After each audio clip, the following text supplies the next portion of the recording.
CH66 phone का अर्थ को चूमना, क्या डिसाइड किया तुमने दोनों बातों के बारे में? बिली का सवाल इस बार थियो के लिए थोड़ा कंफ्यूजिंग होने वाला था। दोनों बातों के बारे में एक तो समझ आ गई, पर दूसरी। थियो एक अपनों भौंहे ऊपर करते हुए बिली से पूछा, अरे एक तो काऊ के लिए तुम्हारा क्या फैसला है, यह मेरे लिए जानना बेहद जरूरी है, और दूसरा मुझे इस चीज से कब छुटकारा मिलेगा, बताओगे? बिली ने दोनों सवाल साफ किए, और बताओ शब्द की तो जैसे जान ही निकल दी थी। अच्छा, थियो ने हंसते हुए कहा, फिर आगे बात करने लगा, मैं आपके साथ हूँ। रही बात काओ जी की, तो उन्होंने अर्थ के बारे में इतना सोचा है, तो मैं भी उनके साथ हूँ। बस अभी शायद साथ ना दे पाऊँ, पर हाँ अभी एक काम जरूर कर सकता हूँ। थियो ने इतना कहकर अपने शब्दों को विराम दिया, और बिली की तरफ अपना चेहरा घुमा लिया। कौन सा काम? बिली ने थियो की तरफ सवालात भरी नजरों से सवाल किया। यही कि आपको जी से छुटकारा दिला सकता हूँ अभी। थियो ने जैसे ही ऐसा कहा, गाड़ी में दोनों के हंसने की आवाज गूंज गई। माहौल में एक हल्का पान आ चुका था। दोनों के बीच की गलतफहमी और दूरी काफी हद तक अब कम हो चुकी थी। बिली को भी ये सारी बात थियो से कह देने के बाद बहुत हल्का महसूस हो रहा था। कुछ मिनटों में अब दोनों अर्थ के कमरे में थे, जहाँ सब उनका ही इंतजार कर रहे थे। कहाँ रह गए थे तुम दोनों? सेंट ने बिली से कहा। वो अभी बिली ने बोलना शुरू भी नहीं किया था कि थियो ने बीच में ही कहा, हम जरा रुक गए थे जानबूझकर, ताकि ये पक्का कर सके कि और कोई तो हमारा पीछा नहीं कर रहा। ये जरूरी है ताकि कोई गलती ना हो। थियो ने बड़े ही कॉन्फिडेंस से जवाब दिया। सबके सब खामोश हो गए। तभी बोन ने सबसे कहा, अब हम सबको बाहर चलना चाहिए, अर्थ को आराम करने दे, यही बेहतर होगा। जिसे सुन सब चुपचाप कमरे से बाहर आ गए, लेकिन बोन अब भी अंदर था। फाइटर सबसे पीछे और धीरे चल रहा था, क्योंकि वो जानता था बोन अर्थ के पास अकेले रहना चाहता था। उसी वक्त फाइटर चुपके से दरवाजे से अंदर की तरफ देखने लगा। उसने देखा बोन अर्थ के पास जाकर बैठ गया और उसका हाथ अपने हाथ में ले लिया। जैसे ही फाइटर ने ये देखा, उसकी मुठ्ठियां भिज गई। अब बोन ने अर्थ से बात करनी शुरू की। अर्थ उठो, अब तो मैं भी लौट आया हूँ। आज हम तुम्हारे और हमारे बारे में अफवाह फैलाने वाले से बदला लेने जा रहे हैं। इसमें तुम्हारे दोस्त बहुत मदद कर रहे हैं, खासकर थियो। बस अब तुम उठ जाओ, मैं तुम्हें फाइटर से हमेशा के लिए दूर रखूंगा। अब वो या कोई भी और तुम्हें परेशान नहीं कर सकेगा। तुमने प्रोजेक्ट बनाने में मेरी मदद करने का वादा किया था, उठो और अपना वादा निभाओ। अब मैं चलता हूँ, जाने से पहले एक बार रूम से मिलने आऊंगा। फिर बोन उठा और उसने अर्थ के माथे को चूम लिया। फाइटर ने यह सब अपनी आंखों से देखा और कानों से सुना, जिसके बाद फाइटर का चेहरा गुस्से से लाल हो गया था। वो बाहर आ गया था। उसके पीछे पीछे बोन भी बाहर आ चुका था। तुम्हें क्या हुआ फाइटर, तुम ठीक हो? बिली ने फाइटर के लाल चेहरे को देखकर पूछा। मुझे क्या होगा, मैं ठीक हूँ, फाइटर ने एकदम से गुस्से से जवाब दिया। तो बिली भी हैरान हो गया। साथ ही बाकी सब जो अब तक बातों में लगे थे उसकी तरफ देखने लगे। बोन के चेहरे पर हल्की मुस्कान थी। अब बताओ आगे क्या करना है, अब समय होने ही वाला है। बोन ने आगे आते हुए चेयर पर बैठते हुए कहा, जिसे देख फाइटर के माथे पर बल पड़ गए और उसने चेहरा दूसरी ओर घुमा लिया। हम दो टीम्स बनकर काम करेंगे। एक टीम उस कॉर्न पर नजर बनाए रखेगी और इस जासूस को काबू करेगी। दूसरी टीम कॉलेज जाएगी और वहां का काम संभालेगी। पहली टीम होगी सेंट जी तोर की, जो कि उस पर नजर बनाए रखेंगे। जैसे ही वो जासूस का काम खत्म होगा, उसे पकड़ना होगा। ठीक है, हम तैयार हैं, सेंट ने कहा, और फिर तोर ने भी जल्दी से हामी में अपना सर हिला दिया। दूसरी टीम में हम सब होंगे, हम सब एक साथ नहीं निकलेंगे। पहले सेंट जी और तोर दोनों हमारे लिए रास्ता साफ करेंगे, ताकि हमारे वहां जाने की खबर उस तक ना पहुंच पाए। अब आप दोनों को अब से ठीक 10 मिनट बाद अपने काम पर लगना है। और हाँ, हम सब एक दूसरे के कांटेक्ट में रहेंगे। काम खत्म करके हम सब यहाँ ही मिलेंगे। अब हमें सब जरूरी चीजें रखनी हैं। ध्यान रहे, उसकी एक छोटी से छोटी बात भी हमारे काम आ सकती है, इसलिए नजर तेज और तीखी दोनों हो। थियो ने बड़े ही अच्छे से सबके काम बांट दिए थे, जिससे सब सहमत भी थे। चलो तो अब हमारी बारी है जलवा दिखाने की। कैसे शुरू होगी अब ये लड़ाई? क्या सब सही से होगा या होगा कुछ और ही? पीछे अर्थ अकेला ही रह जाएगा क्या? ऐसे में अर्थ का अकेले होना सही होगा? में जानने के लिए पढ़ते रहिए तबाही के आने वाले रोचक और रोमांटिक चैप्टर्स। CH67 तोर और सेंट का जबरदस्त अभिनय। सारी बात सुनने के बाद सेंट और तोर दोनों वहां से रवाना हो गए अपने मिशन के लिए। लेकिन तोर किसी परेशानी में दिखा, तो सेंट ने उससे पूछा, क्या हुआ, किस बात से परेशान हो?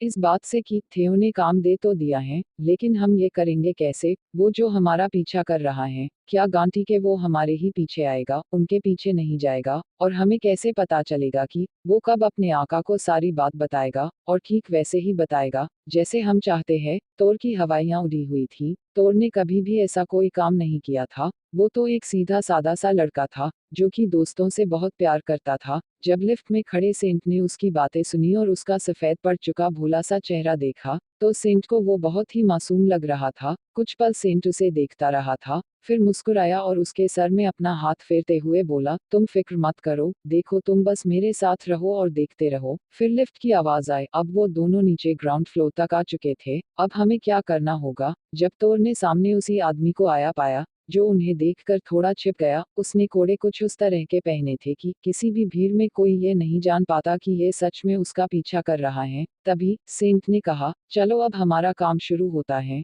और फिर तोर के सीधे हाथ को अपने हाथ में लेकर खींचकर उसी तरफ ले गया जहां वो आदमी खड़ा था, या फिर यूं कहो छिपा था। सड़क सामने से दाई तरफ मुड़ती थी, जिसके कोने पर एक छोटा सा कॉफी शॉप था। वो आदमी उसी के कोने पर खड़ा था। सुनो तोर, ये तुम्हारा दोस्त कुछ ज्यादा ही नाटक नहीं कर रहा? मैं वहां उन सबके सामने ये नहीं पूछ पाया, लेकिन इससे हमारा टाइम बहुत खराब हो रहा है। तुम सब लोग कब हमारा पीछा छोड़ोगे? सेंट की बदली टोन से तोर के होश उड़ गए। उसका जबड़ा मानो घुटनों तक गिरने वाला था। ये आप तोर को शब्द नहीं मिल रहे थे कि वो क्या कहे। उसे तो एकदम से बदले हुए अंदाज से इतना शौक लग चुका था कि उसका दिमाग भी ना चुका था। अब बोलो भी, कितनी बार पूछूं? हमें कब तक बांध कर रखोगे यहाँ? हमें आज ही मालदीव जाना था, पर तुम्हारे इस घटिया दोस्त की वजह से हमारा शूट कैंसिल हो गया। सेंट ने माथे पर बल लाते हुए कहा। तोर सुनना था, उसे बस सड़क से आने वाले हॉर्न और गाड़ियों का शोर सुनाई दे रहा था। सेंट का एक एक शब्द उसके कानों में मानो लावा भर रहा था। ऐसा है, अपने दोस्त को लो और दफा हो जाओ यहाँ से। मुफ्त की रोटियां तोड़ने की आदत पड़ चुकी है तुमको, और तुम्हारे उस सो कॉल्ड दोस्त को जो नाटक कर रहा है। उसे लेकर निकलो, नहीं तो तुम लोगों को धक्के मारकर बाहर फेंक दूंगा। सेंट ने इस बार तोर की टी शर्ट का कॉलर पकड़ लिया। अब तोर को गुस्सा आ चुका था। उसके चेहरे के भाव अब 0 से 400 डिग्री के तापमान पर पहुंच चुके थे। जब उसने ये सब सुना, उससे रहा नहीं गया और फट पड़ा। किस किस्म के लोग हो तुम सब? मुझे जो कहना है कह लो। खबरदार, अगर अर्थ के बारे में कुछ भी कहा तो किन मुफ्त की रोटियों की बात कर रहे हो? बताओ जरा, उसने तुम लोगों का कभी कुछ नहीं बिगाड़ा। वो तुम लोग थे जो उसके पीछे पड़े थे। अपने पैसों का घमंड और गर्मी अपने तक महदूद रखो तो बेहतर होगा। सही कहा है किसी ने, चोर चोरी से जाए पर सिनाजोरी से नहीं जाता। वही हाल है तुम सबका भी। मुझे या मेरे दोस्तों को कोई शौक नहीं है तुम्हारे एहसान लेने का, लेकिन याद रहे उसकी इस हाँ। तोर बोल ही रहा था कि तभी सेंट ने उसके मुंह पर हाथ रख दिया। फिर चुपके से उसके कान में बोला, क्या कर रहे हो? ये सब मत बोलो, वो रिकॉर्ड भी कर सकता है। हमें बस यहाँ से उसे लड़ाई करके दूर लेकर जाना है, ताकि वो सब निकल जाए समय से, समझे? तोर को तुरंत सब समझ आ गया। उसकी आंखों में सवाल थे, लेकिन वो समय इन सवालों का नहीं था, इसलिए उसने कुछ नहीं कहा और फिर जानबूझकर लड़ने का नाटक आगे बढ़ाया। बहुत ज्यादा बोल गए हो तुम। इस बार तोर ने पलटकर सेंट का कॉलर पकड़ लिया। कोई नहीं कह सकता था कि ये सच नहीं है। अब वो आदमी गौर से इन दोनों को देख रहा था, जिसका प्रतिबिंब साफ साफ सामने लगे एक साइन बोर्ड में दिखाई दे रहा था। अगर मैं चाहूं तो तुम सबको बेनकाब कर सकता हूं, मेरे पास ऐसा सबूत है। तोर ने एक तीर चलाया, जिसका असर साफ साफ उस आदमी के आगे आते कदमों में दिखाई दिया। ऐसा कुछ नहीं हो सकता, मैं जानता हूँ, सेंट ने अपने कॉलर को तोर से छुड़ाते हुए कहा। लगता तुम वो दिन भूल गए जब तुम सबके सब अर्थ के पुराने घर पर आ धमके थे।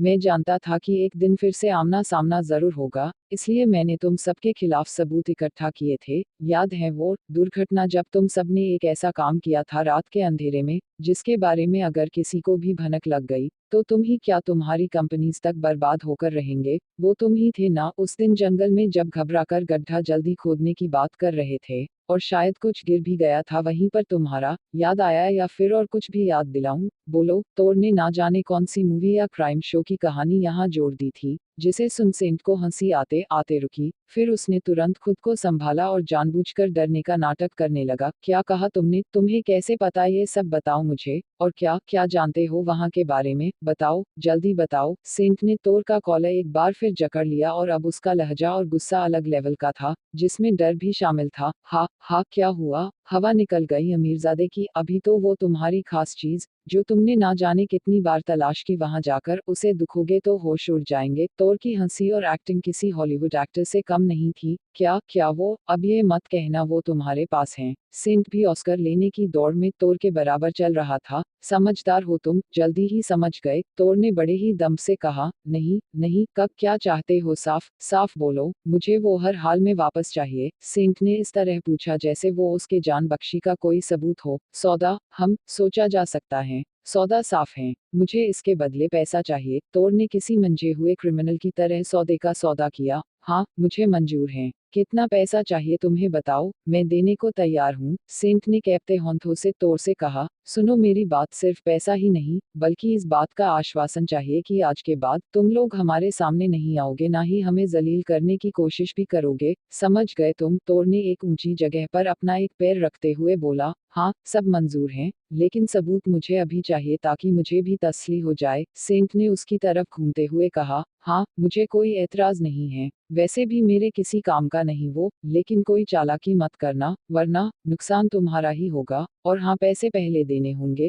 तब तुम्हें मैं खुद ले चलूंगा सबूत वाली जगह पर। तोर ने किसी जानदार अभिनेता की तरह उस रोल में जान डाल दी थी। हाँ ठीक है, कहा ना, मैं अभी पैसे ट्रांसफर करता हूँ। इतना कहकर सेंट ने फोन खोला और थोड़ी दूरी पर जाकर फोन की स्क्रीन से खेलना चालू कर दिया। कुछ सेकंड्स में ही तोर के फोन की मैसेज टोन बज उठी। तोर ने फोन चेक किया, फिर सेंट उसके पास लौट आया। देख लो, अभी एक हिस्सा आ चुका है, बाकी तुम्हें कैश लेना होगा, वरना तुम और मैं दोनों ही इसमें फंस सकते हैं। तोर ने फोन देखा, जिसे देख तोर के चेहरे के भाव एक दो पालों के लिए बदले। इसका कारण यह था कि फोन में मैसेज आया तो था वो भी सेंट का ही, लेकिन पैसों का नहीं बल्कि एक टेक्स्ट था जिसमें लिखा था, बकरा फंस गया है। वैसे कहानी कमाल की है, ये सेंट का मैसेज था, देखो मैंने पैसे दे दिए हैं, अब तुम अपना वादा निभाओ। सेंट किसी भीगी बिल्ली की तरह तोर से भीख मांग रहा था, जिसे देखकर कोई भी यकीन नहीं कर पाता, क्योंकि एक अमीरजादा किसी मामूली लड़के से इस तरह भीख क्यों मांगेगा।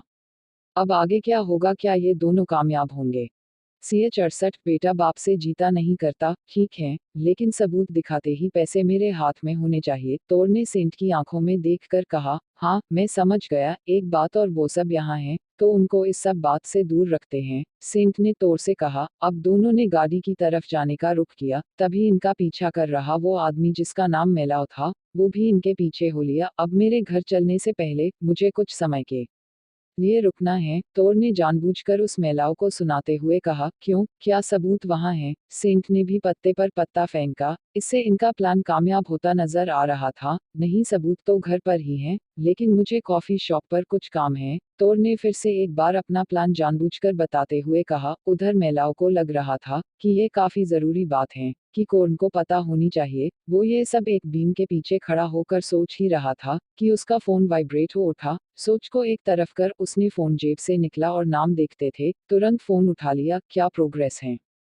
फोन के दूसरी तरफ से एक आवाज ने महिलाओं से पूछा। जी कौन साहब, अभी तक उस मामले से सब दूर हैं, कोई हलचल नहीं हुई, लेकिन कुछ और बहुत बड़ा हाथ लग सकता है जो आपके इतने काम आ सकता है, जिससे आपकी जीत पक्की हो जाएगी। महिलाओं ने इशारे में कुछ समझाया। क्या, ऐसा क्या हाथ लगा है तुम्हारे?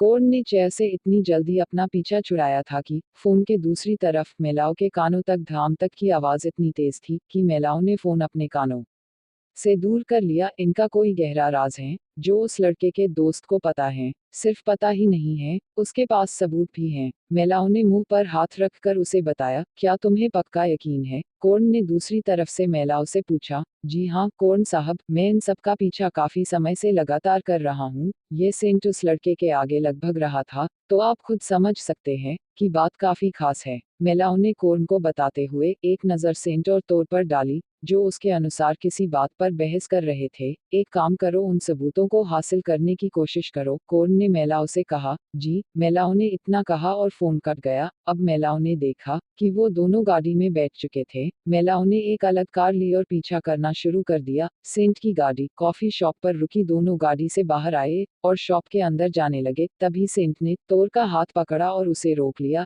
ये सब महिलाओं भी देख और सुन रहा था। रुको, मुझे ये बताओ, तुम्हें यहाँ कितना टाइम लगेगा? कम से कम 2 घंटे। क्यों, कोई दिक्कत है तुम्हें? तोर ने बड़े ही अकड़ कर जवाब दिया और झटके से अपना हाथ सेंट से छुड़ा लिया। जिसे ही महिलाओं ने यह सुना, खुद से बड़बड़ाने लगा। 2 घंटे? हम, हाँ बिल्कुल, मेरे लिए काफी होंगे वो सबूत ढूंढ कर निकालने के लिए। महिलाओं ने अपने आप से ये ऐसे हंसकर कहा जैसे उसके लिए ये बाएं हाथ का खेल था। फिर महिलाओं वहां से जल्दी से रवाना हुआ और तोर के घर की तरफ गाड़ी को दौड़ा दिया। जैसे ही सेंट ने शीशे में उसे जाते देखा, उसने तोर को इशारा किया, दोनों ने हल्की स्माइल पास की, फिर सेंट तोर के पास आ पहुंचा और कहा, अब हमें अपना अगला स्टेप पूरा करना होगा, चलो जल्दी ताकि टाइमिंग सही हो, सेंट ने तोर से कहा। फिर दोनों गाड़ी की तरफ भागे, अब वो भी लगभग तेजी से तोर के घर के रास्ते पर थे। तोर का घर मेलाओ इतना शातिर था कि उसने किसी प्रोफेशनल चोर की तरह घर का दरवाजा एक हेयर पिन से खोल डाला, फिर वो सावधानी से अंदर बढ़ा और लाइट्स ऑन कर दी। उसके सामने एक कमरे वाला घर था जिसमें एक बेडरूम, छोटा सा किचन और एक छोटा सा बाथरूम था। उसने सबसे पहले बेडरूम की तलाशी लेने का सोचा, कुछ मिनटों में ही उसने सारा का सारा बेडरूम ही उथल पुथल कर दिया, एक एक चीज और एक एक कपड़ा उसने अच्छे से देखा।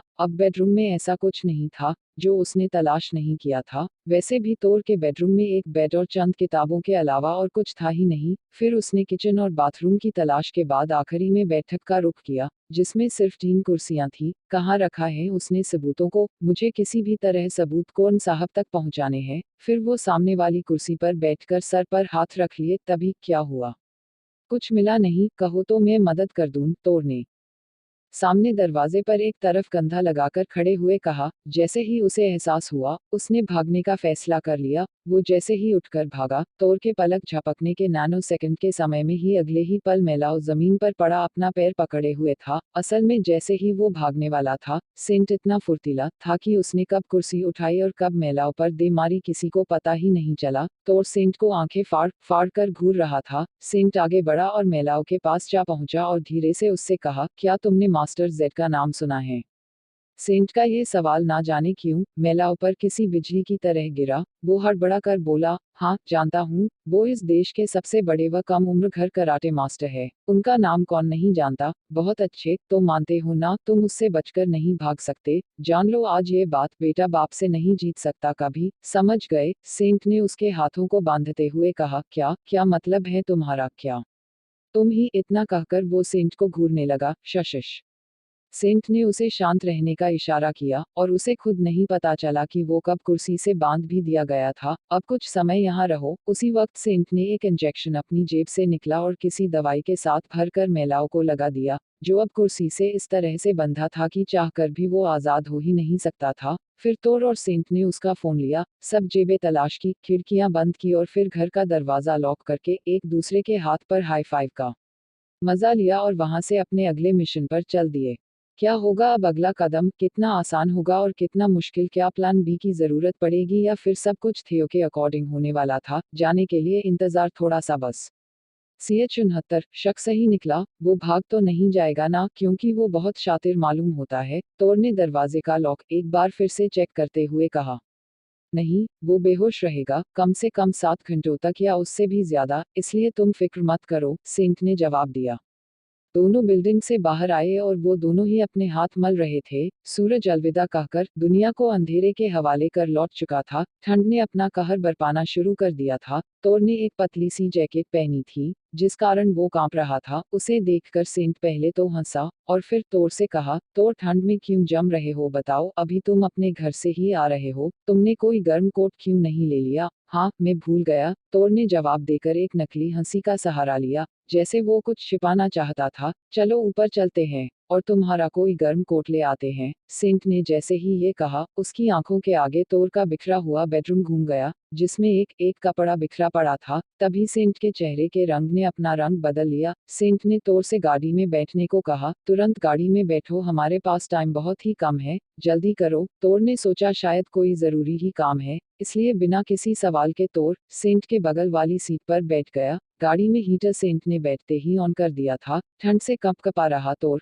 जब गाड़ी में बैठा, उसे चैन मिला। फिर वो हीटर के फैन के आगे हाथ करके गर्माहट लेने लगा। अब तोर जो सवालों का बादशाह था, उसके दिमाग में एक सवाल कहीं से जगह बनाकर बाहर आ ही गया। फिर क्या था, तोर के सवाल ने मुंह से बाहर आने के लिए छलांग लगा ही दी। सेंट जी, आपसे एक सवाल है, मुझे माफ करना पर मुझे जानना है, आखिर आपके दोस्त काओ अर्थ से इतनी नफरत क्यों करते हैं? अर्थ से उनको क्या प्रॉब्लम है आखिर? फिर से सवालों के गोले दांगना शुरू कर दिया मुझ पर, सेंट ने जवाब दिया, जैसे वो बात पूरी तरह से टालना चाहता था। तोर समझ गया था, लेकिन आखिरकार वो भी तो तोर ही था। उसका अगला सवाल हाजिर है, लेकिन सवाल सही भी तो है, ऐसा क्या कारण है जिसके बदले में काओजी इतना ज्यादा सेंसिटिव है और इतने खतरनाक और गुस्सैल भी आखिर क्यों? अब तोर की आवाज में चिड़चिड़ाहट और गुस्सा दोनों थे। है एक ऐसा कारण जिसकी बात मैं उसकी परमिशन के बिना नहीं कर सकता? हाँ, फिर कभी जरूर बताऊंगा। अगर उसने हाँ कहा तो इस बार जब सेंट को पहले से तोर का जिद्दी होना पता था, तो उसने साफ तौर पर सीधे रास्ते का सहारा लिया और बात को वहीं दबा दिया।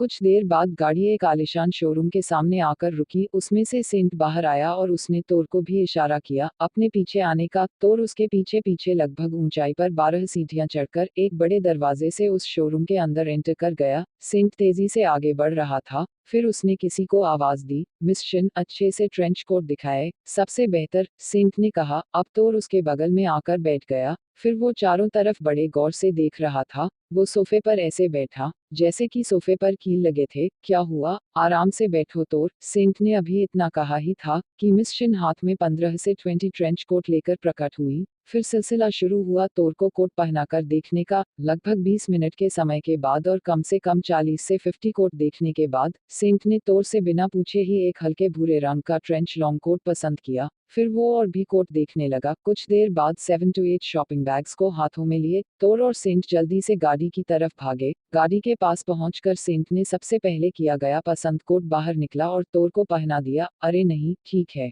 घर पर है तो सही, आपने इतना महंगा कोट मुझे क्यों दिया? तोर को अचानक मिले गिफ्ट से थोड़ी हैरानी हुई। फिर दोनों गाड़ी में बैठे और चल दिए। तोर, जल्दी से पीटर को कॉल करके बताओ रास्ता साफ है, अंधेरा हो चुका है, हमें काम शुरू करना होगा, सेंट ने गाड़ी चलाते हुए कहा।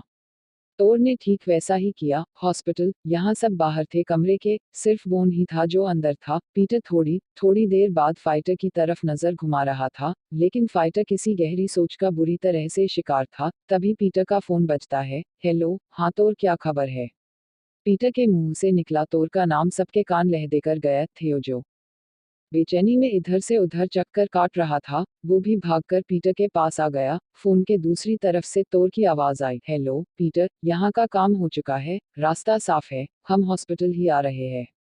फोन कट गया। तभी बोन बाहर आ गया। क्या हुआ, काम हो गया या कोई दिक्कत आ गई है? बोन ने चेयर पर बैठे पीटर की तरफ देखा और पूछा, जो कि बाकी सबसे घिरा हुआ था। सिर्फ फाइटर था जो पहले की तरफ किसी सोच में डूबा हुआ था। आगे कैसे होगा, सब जानने के लिए पढ़े तबाही, एक ऐसी कहानी जिसमें प्यार ही तबाही ले आता है। CH-70 car accident. तो तुम क्या देख रहे हो? बाहर कुछ बात है क्या? सेंट ने खुले शीशे को देखकर कहा। हाँ सेंट, एक काली सी गाड़ी लगातार हमारे पीछे है, कहीं फिर से हमारा पीछा तो नहीं किया जा रहा? तोर ने साइड मिरर में देखते हुए जवाब दिया। तोर की बात सुन सेंट भी अलर्ट हो गया। उसने तुरंत गाड़ी के बैक कैम को ऑन किया। जैसे ही स्क्रीन पर उसने गाड़ी का नंबर देखा, वो चौंक गया। एक पल के लिए उसकी गाड़ी का स्टीयरिंग व्हील घूम गया, जिससे गाड़ी का बैलेंस बिगड़ गया। सेंट, ये क्या हो रहा है? तोर गाड़ी में लगे हैंडल को पकड़ते हुए चिल्लाकर बोला। ची, गाड़ी में बहुत तेज ब्रेक लगने की वजह से गाड़ी घूम गई और इसके साथ ही पहियों की आवाज आई, जिससे रात का शांत माहौल थोड़ा द्रवना हो गया। तोर का दिल तेजी से धड़क रहा था। सेंट ने स्टीयरिंग व्हील पर अपना सर रख लिया, जिससे तोर थोड़ा घबरा गया। सेंट, आप ठीक हो? बताओ आपको क्या हुआ? चलो हम हॉस्पिटल चलते हैं। तोर इतनी बुरी तरह हड़बड़ा रहा था सेंट की ऐसी हालत देखकर कि उसे बस इतना ही समझ आ रहा था कि उसे सेंट को लेकर कैसे भी हॉस्पिटल जाना चाहिए। तोर ने सीट बेल्ट खोली और जल्दी से बाहर आने लगा। तभी सेंट ने उसका हाथ पकड़कर उसे रोक लिया और कहा, मैं ठीक हूँ तोर, तुम फिक्र मत करो, बस थोड़ी जल्दी में ब्रेक्स लगा दिए, मुझे माफ करना तुम्हें डराने के लिए, मैं ठीक हूँ यकीन करो। तोर ने जब सेंट की आवाज सुनी उसकी जान में जान आ गई। उसने झट से सेंट का मुंह अपने हाथों में लिया और उसके चेहरे को इधर उधर करके पूछने लगा, सेंट आप ठीक हो ना? कहीं लगी तो नहीं? कहीं लगी है तो पहले हम हॉस्पिटल जाना होगा, चलो आप वहाँ ही चलो, बाकी थोड़ा और इंतजार कर लेंगे, कोई बात नहीं, बस भी करो अब, मैं ठीक हूँ, मेरा ऊ यकीन आ करो। तोर के मुंह दबाने की वजह से सेंट ठीक से बोल नहीं पा रहा था। अरे मेरा आड़ा मुंह तो छोड़ो, सेंट ने दबे हुए गालों कर बीच दबे दांतों से कहा। ओह सॉरी सॉरी, पर हमें पहले हॉस्पिटल ही चलना होगा, तोर ने चिंता जताते हुए कहा। तोर, सेंट ने तोर की तरफ देखते हुए 2 बार उसे जोर देकर पुकारा। तोर को समझ नहीं आया, पर फिर भी उसने हम क्या हुआ कहकर जवाब दिया। तोर, तुम शायद भूल रहे हो, हमें जहाँ जाना है वो हॉस्पिटल ही है, सेंट ने तोर को याद दिलाया। ओह अरे हाँ रे, बताऊं मैं तो ये भी भूल गया, अच्छा हुआ याद दिला दिया, अब जल्दी से चले, तोर ने सीट पर लगभग उछलते हुए कहा। तोर ने एक बार चारों तरफ नजर घुमाई और फिर सेंट से जकड़ी आगे बढ़ने को कहा। अब वो काले रंग की कार उनके पीछे नहीं थी। वो काली कार अब हमारे पीछे नहीं है। अच्छा हुआ। तोर ने चैन की सांस ली और आंखें बंद कर ली। फिर से उसका जिक्र सुनते ही सेंट के चेहरे के भाव चिंता में भर गए, पर वो शांत और सामान्य दिखने की कोशिश कर रहा था। करीब 20 मिनट बाद वो दोनों अब अर्थ के कमरे के बाहर थे। उनको आता देख सब ऐसे उनकी तरफ देख रहे थे, जैसे कोई भूखा खाने को देखता है। इतना टाइम कैसे लग गया, और ये तुम्हारा तो नहीं है? थियो ने तोर का कोट हाथ में पकड़कर दुखते हुए कहा। अब ये उसी का है, इसका जवाब सेंट ने दिया, जिसे सुन सब सेंट को देखने लगे। काम सही से हो गया मैं? फाइटर ने अपनी सीट से उठते हुए पूछा। हाँ बिल्कुल परफेक्ट, रास्ता साफ है, सेंट ने जवाब दिया। इतनी देर में बोन दरवाजा खोलकर बाहर आ गया था और मुड़कर दरवाजा बंद कर रहा था। जैसे ही उसने पीछे मुड़कर देखा, फाइटर बेचैनी से अंदर देख रहा था। बोन ने तेजी से दरवाजा बंद किया और सेंट की तरफ जाते हुए पूछा। सेंट, कुछ और तो अजीब नहीं था? तभी तोर का ध्यान, जो कि इस वक्त चेयर पर बैठा था और सेंट की पीठ उसकी तरफ थी, उसके सर के पिछले हिस्से से निकल रहे खून पर गया। वो उसी वक्त उठ खड़ा हुआ। रुक जाओ सब, सेंट आपके सर से खून आ रहा है, अब पहले डॉक्टर के पास जाओ। पूछ रहा था ना मैं कि आप ठीक हो या नहीं? तोर ने जब ये कहा, सबके सब सेंट की तरफ आगे बढ़ गए, लेकिन उसी वक्त सेंट की आंखों के आगे अंधेरा जाने लगा, पर उसने खुद को संभाला और बेहोश होने से बचाया। फिर सबने उसे कुर्सी पर बैठा दिया। तभी वहां डॉक्टर आ पहुंचे। हट जाओ सब, हमें देखने दें, दो डॉक्टर्स में से सीनियर डॉक्टर बोला। जब उसने करते किया, तो वो हैरान हो गया। क्या आप यहाँ तक खुद ड्राइविंग करके पहुंचे हो? क्या इन्होंने ही गाड़ी चलाई थी? डॉक्टर सबकी तरफ और सब तोर की तरफ देखने लगे। तोर घबरा गया। हाँ डॉक्टर, पर क्या हुआ है? तोर के ये शब्द डरे और टूटे हुए थे। उसे कुछ मत कहो, सारी गलती मेरी थी, सेंट ने ऐसे कहा जैसे वो किसी नशे में हो। अरे, मैंने इसलिए पूछा है क्योंकि चोट ज्यादा नहीं है, लेकिन चोट जहाँ है, उससे इंसान तुरंत बेहोश हो जाता है। मैंने ये पहला केस देखा है कि आप सिर्फ बेहोश नहीं हुए बल्कि आपने ड्राइविंग भी की। आप काफी स्ट्रांग हो, डॉक्टर ने हैरानी से कहा, जिसमें यह साफ समझ आता था कि सेंट कोई आम लड़का नहीं था, वो कोई कमाल का कराटे प्लेयर था। काली कार आखिर थी किसकी, जिसने सेंट, जो कि एक मजबूत लड़का था, उसे भी परेशान कर दिया था? क्या सच था? कैसे सब सॉल्व होगा? जानने के लिए अगले चैप्टर तक इंतजार करें। CH71 बोन के होंठों का खून अर्थ के होंठों पर लहू मुंह लग गया। हाँ, हाँ एक बात है जो कि अजीब है, तोड़ झट से बोला, लेकिन उसी समय सेंट, जो कि पास में बैठा था और चुपचाप अपना ट्रीटमेंट करवा रहा था, बीच में बोल उठा, जैसे वो तोड़ की बात को काटना चाहता था। नहीं नहीं, कुछ भी अजीब नहीं था। अब सब सेंट को घूर रहे थे। तभी बिली को कुछ अजीब लगा और फिर वो अपना सर झुकाकर कुछ सोचने लगा, पर तोर ने फिर से बोलने की कोशिश की, लेकिन इस बार सेंट नहीं, बिली ने अपना दांव खेला और बीच में ही तोर को रोकते हुए कहा, अब जबकि काम हो चुका है और अब हमारा रास्ता साफ है, तो हमें आगे बढ़ना होगा। फिर सबने एक बार जाने से पहले अर्थ को देखने का डिसाइड किया। हम दो दो करके अर्थ से मिलेंगे और हर जोड़ी को सिर्फ 2 मिनट ही मिलेंगे, फिर हम यहीं से आगे बढ़ेंगे। हाँ ये सही है, थियो ने आगे बढ़ते हुए कहा। फिर बोन ने डिसाइड किया कि कौन किसके साथ जाएगा। सेंट और तोर सबसे पहले अंदर जाएंगे, क्योंकि इन्हें ही आगे रहना है, इसलिए इनका पहले निकलना ठीक होगा। उसके बाद थियो और बिली ठीक रहेंगे, इनको भी तो तैयारी करनी है आखिर। और उसके बाद पीटर तुम चले जाना, बोन ने इतन कहा और फिर चुप हो गया, जिसके जवाब में पीटर बोल उठा, मैं फाइटर जी के साथ जाऊंगा। बोन का चेहरा एक बार फिर से गुस्से से तपने लगा, पर इस बार बोन ने खुद पर काबू की निर्हामी भर दी, जिससे फाइटर की आंखों में चमक आ गई थी। अब सिलसिला शुरू हुआ अंदर जाने का। दोनों ग्रुप कुछ समय में अर्थ से मिलकर पीट के कमरे की तरफ चले गए। तभी पीटर ने सीट से उठते हुए कहा, चलो फाइटर जी, हम चलते हैं अब। पीटर फाइटर के दिल की हालत समझ रहा था, जो कि तब से ही कमरे के दरवाजे के चक्कर काट रहा था कि कब उसकी बारी आए। फाइटर झट से खड़ा हो गया। फिर जैसे ही दोनों अंदर जाने लगे, तभी बोन, जो कमरे के पास वाली कुर्सी पर बैठा हुआ था, नजरें तिरछी करके फाइटर को देखते हुए बोला, ध्यान रहे, उसे छूने की कोशिश भी मत करना, समझ गए तुम? ये सुनते ही फाइटर को गुस्सा तो आया, पर वो बस चुप रहा और दूसरी ओर देखते हुए सर को हामी में हिला दिया। फिर पीटर ने फाइटर का हाथ पकड़ा और उसे अंदर ले गया। आप अर्थ से बात करो, मैं कमरे के दूसरी तरफ रहूंगा, आप बेझिझक उससे बात करना। फाइटर ने पीटर को धन्यवाद देती नजरों ने देखा और जवाब में मुस्कुरा दिया। दोनों अंदर दाखिल हो चुके थे। पीटर ने दरवाजा बंद किया और दूसरी तरफ चला गया। फाइटर ने जैसे ही पर्दा हटाया, सामने अर्थ बेहोश पड़ा था। उसका चेहरा पीला पड़ चुका था, उसके सर पर ढेर सारी पट्टियां बंधी थी। उसके हाथ बेजान थे, उसके आंखें बंद थीं, जिसे देख फाइटर के दिल को धक्का लगा, जिसकी गवाही उसकी आंखों से बहते आंसू दे रहे रहे थे। वो भारी कदमों से अर्थ के पास जाकर बैठ गया, उसने डरते डरते अर्थ के हाथ पर अपना हाथ रख दिया और उससे बातें करने लगा। अर्थ, मुझे माफ कर दो, प्लीज मुझे माफ कर दो, मैं वादा करता हूँ, कभी किसी को तुम्हें तंग नहीं करने दूंगा, चाहे वो मेरे दोस्त हो या फिर मेरे घर वाले या ये पूरी दुनिया ही क्यों ना हो। एक बार उठ जाओ, आंखें खोल लो, बस मैं तुम्हें खुश देखने के लिए सब कुछ कर सकता हूँ। जानते हो, जब पहली बार तुम्हें देखा तो मुझे तुम अजीब लगे थे, लेकिन तुम्हारी सच्चाई, तुम्हारी ईमानदारी ने और तुम्हारी हिम्मत ने ना जाने कैसे पर मेरा दिल अपने वश में कर लिया। मेरी जिंदगी के सबसे खूबसूरत दिन वो थे जब तुम सुबह सुबह तुम मेरे लिए सैंडविच बनाया करते थे। मैं सारा सारा दिन बस तुम्हारा ही इंतजार करता था। प्लीज मुझसे दूर मत जाओ, अगर तुम दूर हुए तो मैं भी खुद को खत्म कर लूंगा। फाइटर के आंसू अर्थ के बेड की चादर को भिगो रहे थे, लेकिन वो बिना रुके बस बोले जा रहा था। अर्थ से आज वो सारी बात कह देना चाहता था। फाइटर ने अर्थ के हाथ को अपने हाथों में लिया और अर्थ के पास उसके बेड पर बैठ गया। जब तुम ठीक हो जाओगे तो मैं तुम्हें अपने दिल की बात कहना चाहूंगा, फाइटर ने अर्थ को देखते हुए कहा। फिर वो अपनी जगह से आगे झुका और अर्थ के माथे पर किस कर दिया। ऐसा करते वक्त उसका गले का लॉकेट जिसमें एफ लिखा था वो अर्थ के चेहरे पर गिरा और एक तरफ गिरने के बाद वो अर्थ के लॉकेट में जा फंसा। जैसे ही फाइटर वापस से ऊपर उठा, उसका लॉकेट अटका होने की वजह से वो फिर से नीचे झुकना पड़ा। अब फाइटर गलती से ही सही और अर्थ के होंठों के बहुत नजदीक था।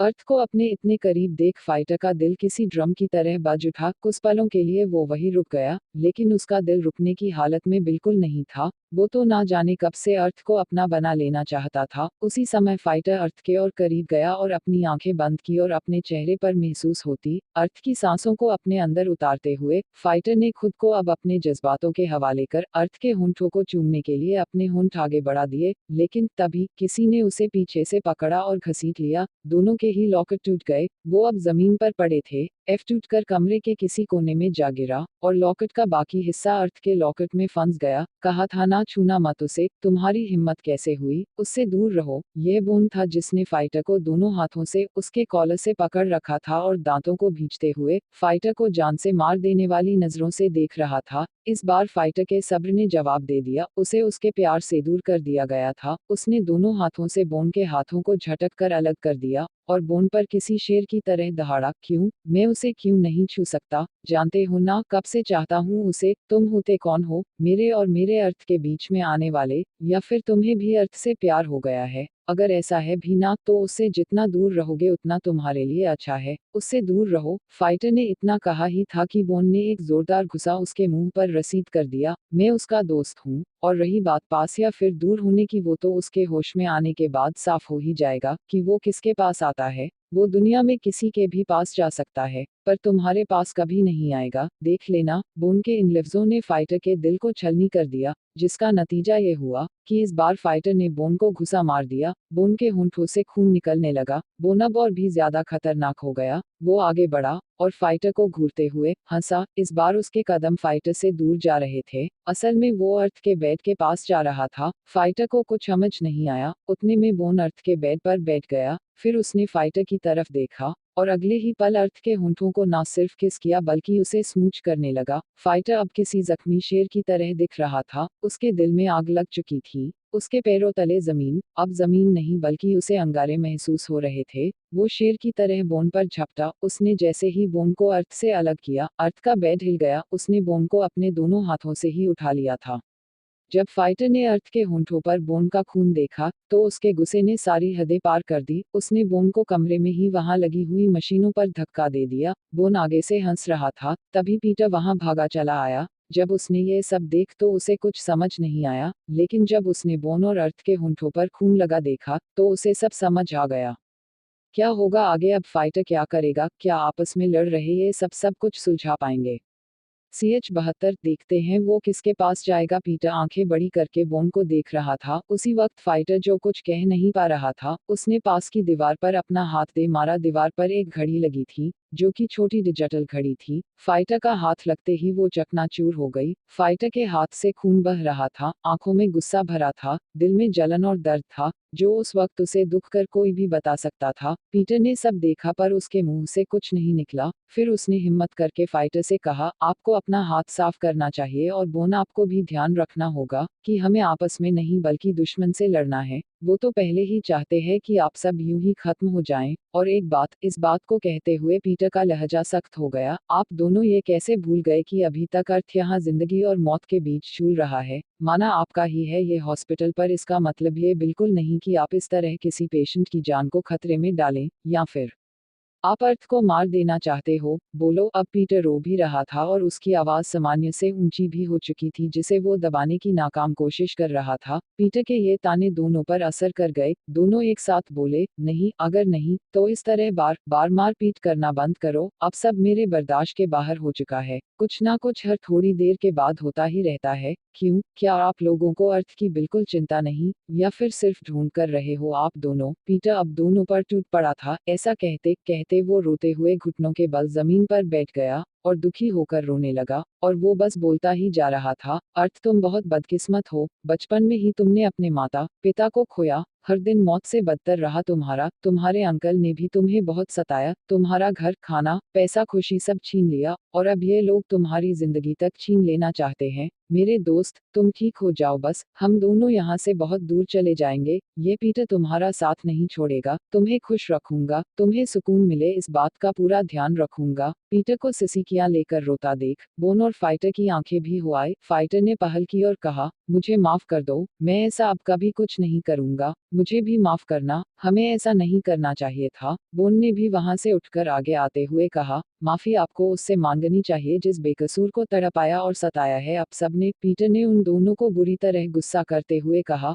फाइटर आगे बढ़ा और माफी मांगते हुए जमीन पर बैठे पीटर को गले से लगा लिया और उससे कहने लगा, मुझे माफ कर दो पीटर, सब मेरी गलती है। मैं आज के बाद कभी भी अर्थ को दुखी नहीं होने दूंगा, ये वादा है मेरा, यकीन करना। पीटर के दुखी और हताश मन पर फाइटर के लफ्जों ने जादू किया। पीटर ने फाइटर के पास जाकर उसे प्यार से देखा और उसे गले लगा लिया। फाइटर ने भी उसे कसकर बाहों में भर लिया। उसी समय कमरे में सबसे आगे पीट दाखिल हुआ, जिसके हाथ में एक छोटा सा डिब्बा था जो एप्पल के ब्लूटूथ का था। पीट के चेहरे पर कोई अजीब सी खुशी थी, जो अंदर आते ही उसके हाथ से ये छोटा सा डिब्बा गिरते ही कहीं छुमंतर हो गई थी। पीट का चेहरा अचानक से किसी सदमे में जाता दिख रहा था। उसका सीना तेजी से ऊपर नीचे हो रहा था। उसने उसी वक्त दूसरी तरफ मुंह घुमा लिया और वापस जाते हुए कहा, माफ करना, मैं शायद गलत समय पर अंदर आ गया। ऐसा कहते हुए वो पीटर को ऐसे देख रहा था जैसे कह रहा हो, क्यों किया तुमने। फाइटर और पीटर ने जैसे ही पीट की आवाज सुनी, वो चौंक कर अलग हो गए। पीटर अपने आंसू पोंछने लगा।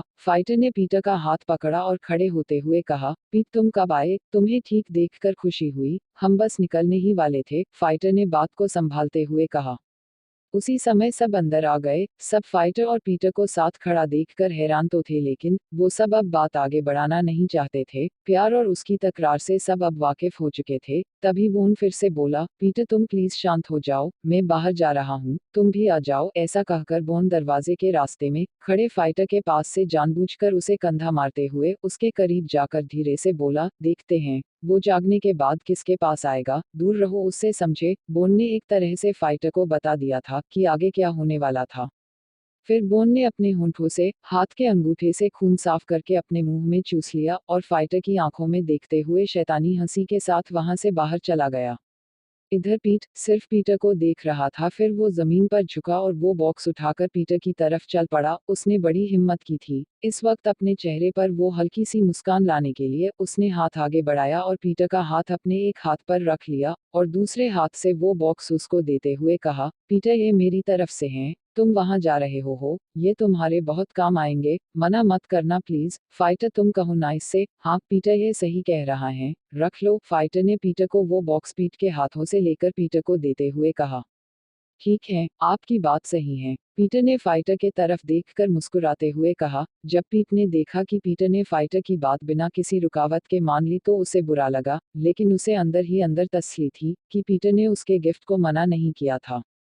फाइटर ने फिर सबसे चलने को कहा। अब लगभग रात के 9 बज चुके थे। तोर और सेंट अब फिर से आगे निकल चुके थे। सब एक साथ कांटेक्ट में थे जिससे सबको सब कुछ पता चलता रहे। अब उनके साथ पीट भी जुड़ गया था, इसलिए अब सब और भी ज्यादा मजबूत महसूस कर रहे थे।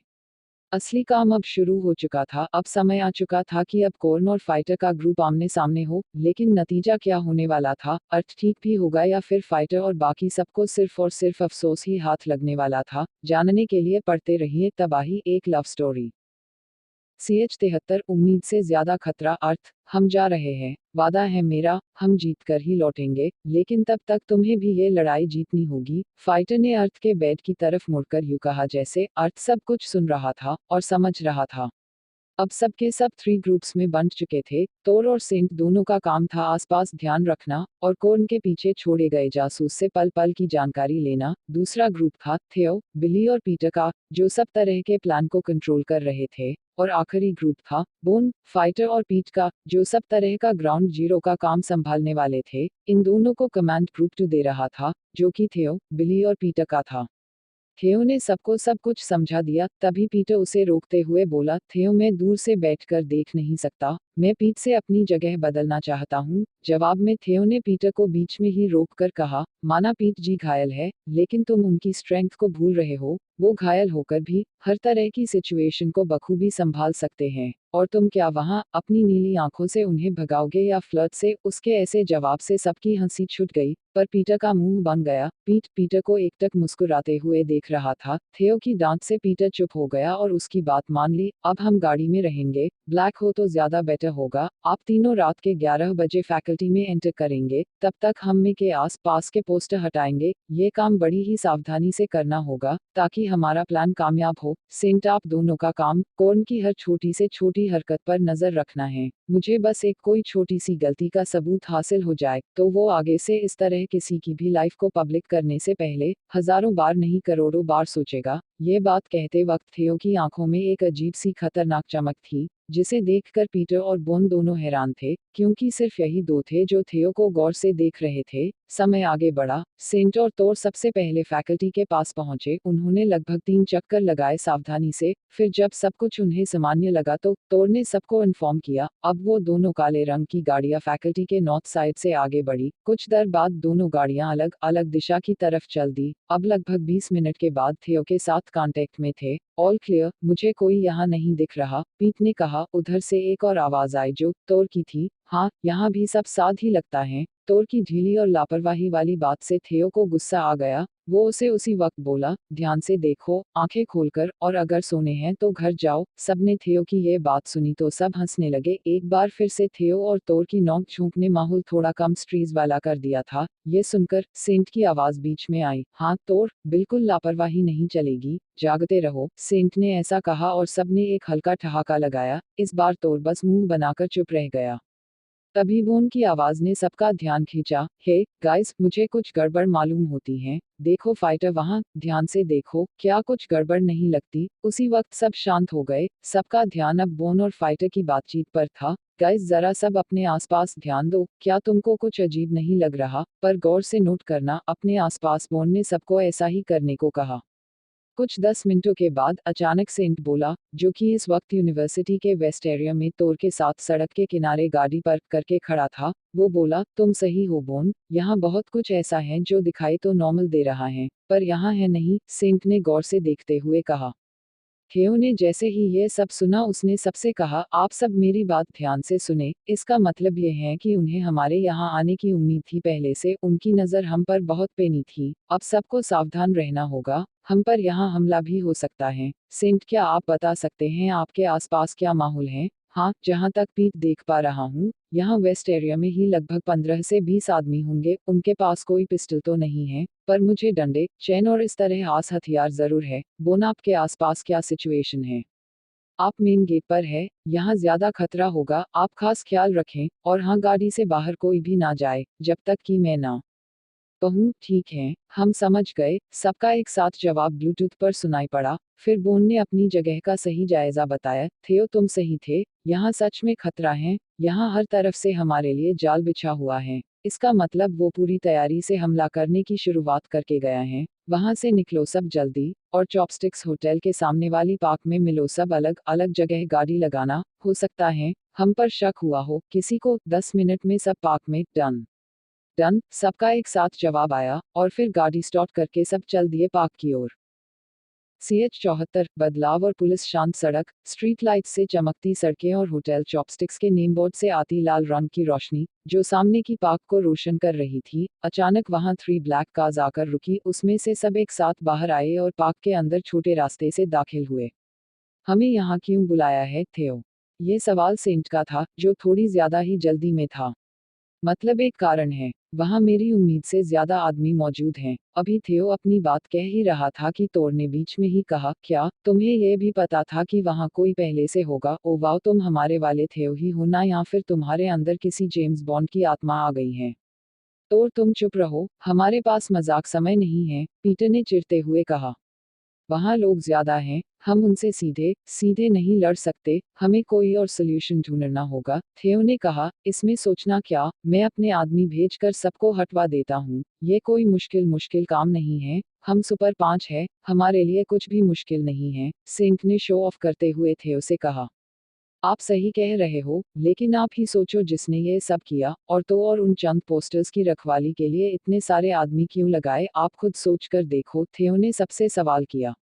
वो इसलिए क्योंकि वो हमें सिर्फ यूनिवर्सिटी में ही नहीं बल्कि सारी दुनिया के सामने बदनाम करके हमारे घरों और बिजनेस को बर्बाद करना चाहता है। उसका प्लान सिर्फ यहाँ तक ही नहीं है, बहुत आगे तक है। बोन ने बड़े ही शांत ढंग से कहा। सबके सब बोन की बात से सहमत हो गए, इसलिए हमें जो भी करना होगा सोच समझ कर करना होगा। हो सकता है यहाँ पर कोई मीडिया से भी हो, ताकि इस बात का बहुत बड़ा इशू बनाया जा सके। थियो ने एक और पर सही संभावना जाहिर की। फिर तो हम कुछ नहीं कर पाएंगे, अब क्या करें हम, तोर ने परेशान होते हुए कहा। हाँ, इतने लोगों के सामने अपना काम करना नामुमकिन है, बोन ने एक लंबी सांस लेकर कहा, जिस बात से सब सहमत जान पड़ते थे। हाँ, मुश्किल है, लेकिन नामुमकिन नहीं, थियो ने इस तरह कहा जैसे उसे इस बात का भी हल मिल चुका था। वो कैसे, थियो? फाइटर ने थियो से पूछा।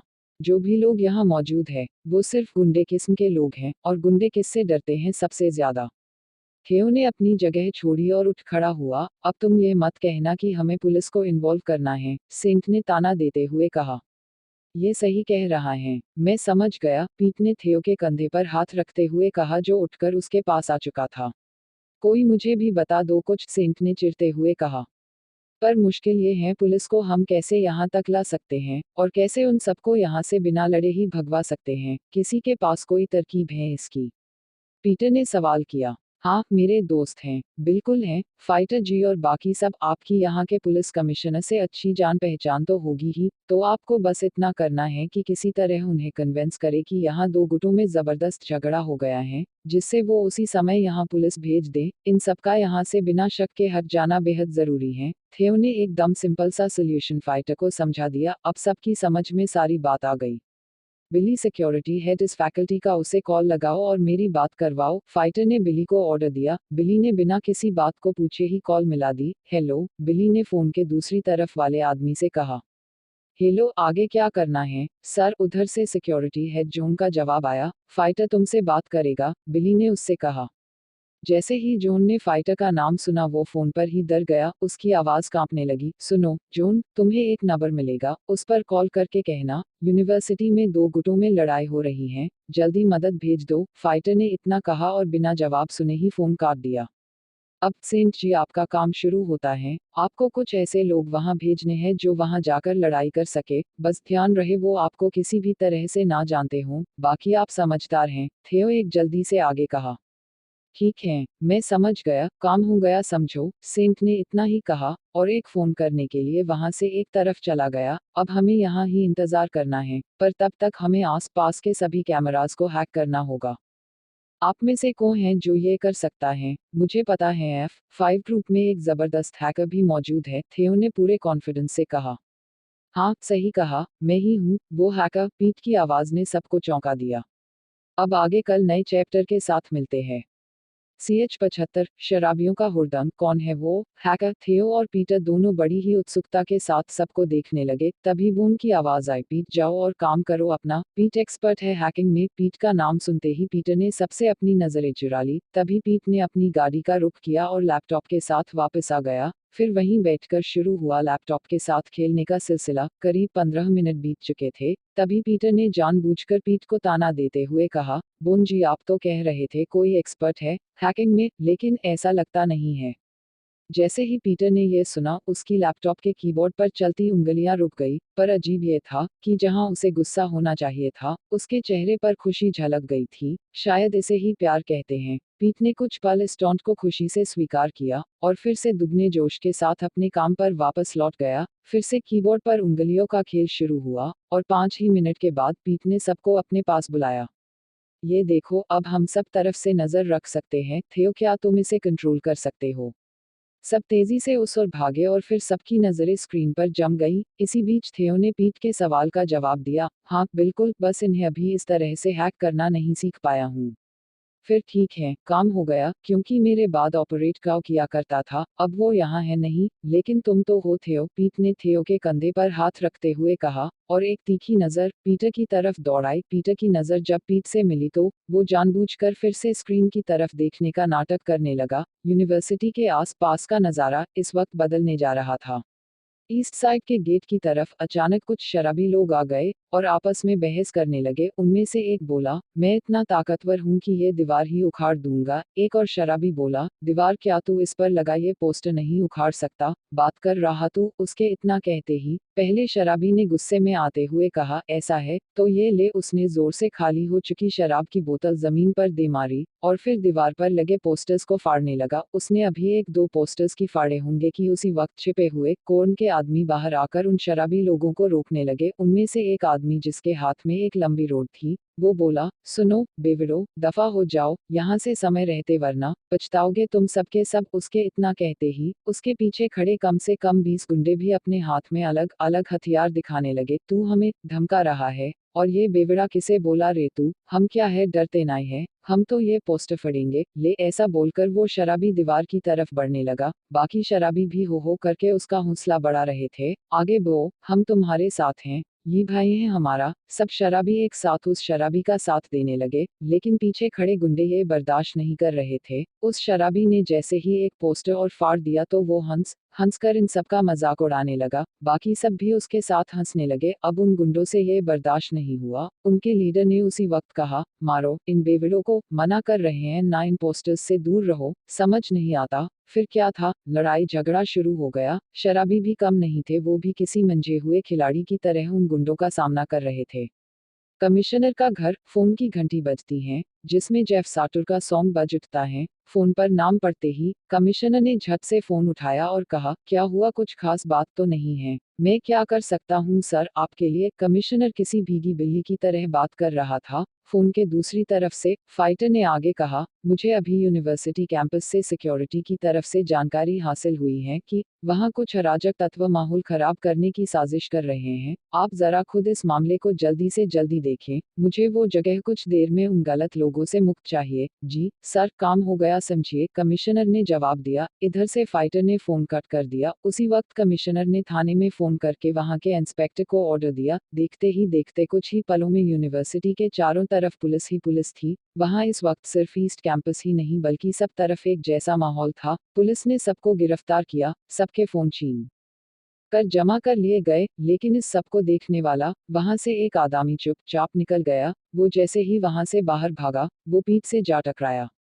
क्यों, कहाँ भाग रहे हो? मालिक को खबर देने जा रहे हो मैं। पीठ उसके सामने दोनों हाथ बांधकर खड़ा था और मुस्कुरा रहा था। फिर से वो आदमी उठा और दूसरी तरफ भागने लगा। फिर से वो किसी से टकराया। इस बार सामने बोन था। वो आदमी जानता था कि वो मुसीबत में फंस चुका है, इसलिए इस बार वो कहीं नहीं भागा। फिर पीठ ने उसे पकड़ लिया और उसके हाथ बांधने को कहा। अब आगे क्या क्या इंटरेस्टिंग होने वाला है, जानने के लिए कल तक का इंतजार करें। मिलते हैं एक और नए चैप्टर के साथ कल फिर से।